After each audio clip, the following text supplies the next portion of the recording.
শ্রী শ্রী ঠাকুর মা এবং স্বামীজির রাতুল চরণে প্রণাম জানিয়ে বলি যে ঠাকুর জীবিত অবস্থায় মাকে সম্যকভাবে বুঝে বলেছিল, ওগো তুমি সরস্বতী, আমার জ্ঞানও দায়ী, তুমি বিশ্বজননী। ঠাকুর চলে যাওয়ার পর যখন তিনি মর্তলীলা অবসান করে ফিরে গেলেন তার স্বধামে, তখন মা অনেক দিন এই ভবধারা এই ভবে ছিলেন। তিনি তার ধারক এবং বাহক হয়ে সমস্ত সঙ্গকে বহন করে নিয়ে গেছেন সঙ্গজননী হিসাবে। সেই সময়ের এক কথা, জয়রামবাটিতে মা তখন জয়রামবাটিতে আছেন, একটি বিড়াল তার কাছে আসতো, খুব ন্যাওটা হয়ে গেছিল মায়ের। মাও বিড়ালটিকে খুব ভালোবাসত। এমতা অবস্থায় এক সন্ন্যাসী শিষ্য এলো মায়ের কাছে। মাকে সে খুব শ্রদ্ধা করত এবং মায়ের কাছে সে দীক্ষাও গ্রহণ করেছিল। সেই সন্ন্যাসী শিষ্য কিন্তু এই বিড়ালের প্রতি ততটা ভালোবাসা তার মনে জাগেনি।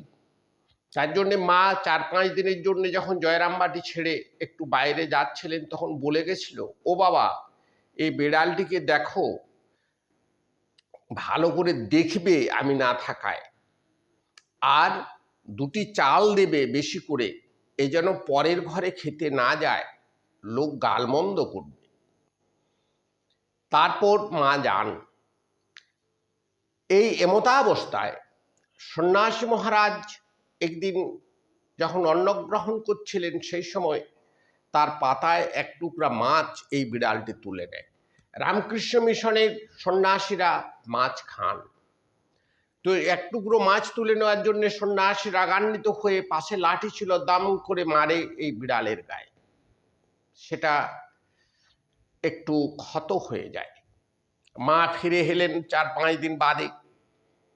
ফিরে এসে দেখলেন যে বিড়ালের গায়ে ক্ষত, ঘায়ে পরিণত হয়েছে।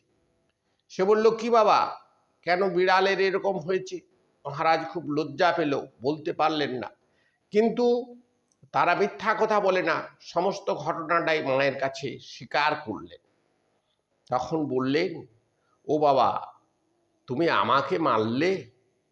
তখন মহারাজ একবারে কান্নায় ভেঙে পড়ে মায়ের চরণে আছাড় খেয়ে পড়ে। বলল, সে কি মা, তোমাকে মারলাম? তুমি কি বিশ্বজননী? বলল, হ্যাঁ আমি বিশ্বজননী। তুমি জীবজন্তুরেরও জননী? বলল, হ্যাঁ আমি জীবজন্তুরও জননী। তাই তো ওর আঘাত আমার গায়ে লেগেছে। নমস্কার, সবাই ভালো থাকবেন, সুস্থ থাকবেন, আনন্দে থাকবেন।